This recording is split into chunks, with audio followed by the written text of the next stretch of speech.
আসসালামু আলাইকুম। International student হিসেবে আপনি স্টাডি পারমিটের অ্যাপ্লিকেশন করেছেন এবং আপনার অ্যাপ্লিকেশন অ্যাপ্রুভড হয়েছে, আলহামদুলিল্লাহ, কংগ্রেচুলেশনস। এখন আপনি প্রিপেয়ার করছেন টু ফ্লাই টু কানাডা।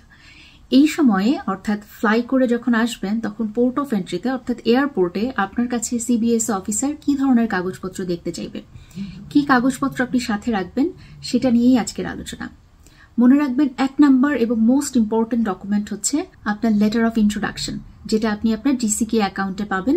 ডিসিকে অ্যাকাউন্টে করেসপন্ডেন্স লেটার হিসেবে একটা লেটার আপলোড করা হয় এবং এই লেটারটা আপনি ডাউনলোড করে প্রিন্ট আউট করে সাথে রাখবেন।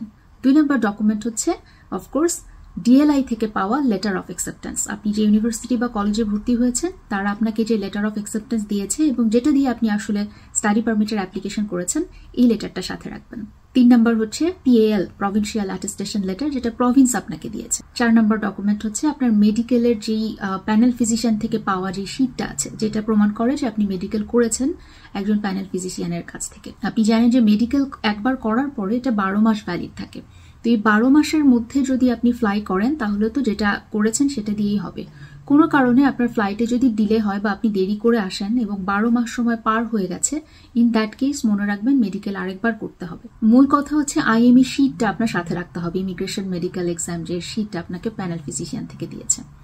আর 5 নাম্বার ডকুমেন্ট হচ্ছে অবশ্যই ব্যাংকের স্টেটমেন্ট সাথে রাখবেন। মিনিমাম 3 মাসের একটা স্টেটমেন্ট সাথে রাখবেন, আর যদি পসিবল হয় 6 মাসেরও রাখতে পারেন। এই হচ্ছে 5টা বেসিক ডকুমেন্ট, যেটা একটা ইন্টারন্যাশনাল স্টুডেন্ট হিসেবে ফ্লাই করার সময় অবশ্যই আপনার হাত ব্যাগে রাখবেন, হ্যান্ড ব্যাগে রাখবেন।